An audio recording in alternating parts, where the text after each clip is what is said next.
As much as I loved my grandmother, I never did like her honey cake. There, I've said it, it's out in the open. So this year for the Jewish holidays, I've created a new version using olive oil, red wine, and plenty of spices.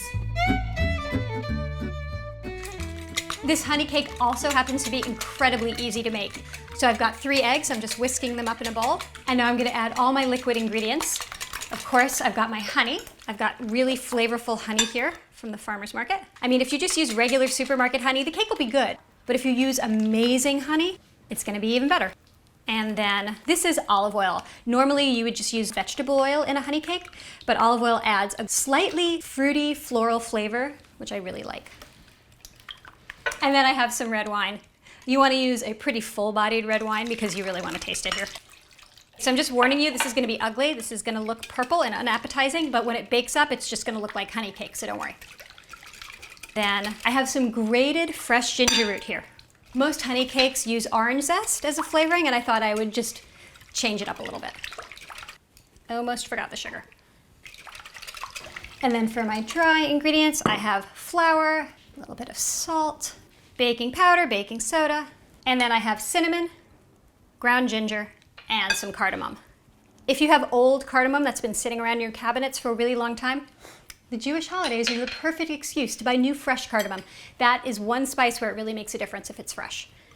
And then you combine them. The beauty of an oil cake like this is you don't have to worry about creaming the butter, or you just mix everything together. It goes so quickly. And what I'm looking for is I want the flour to be just incorporated.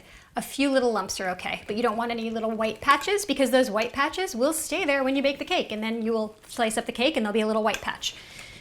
See, I told you this was the ugliest batter in the whole world. It is an ugly batter. It is a delicious cake, I promise.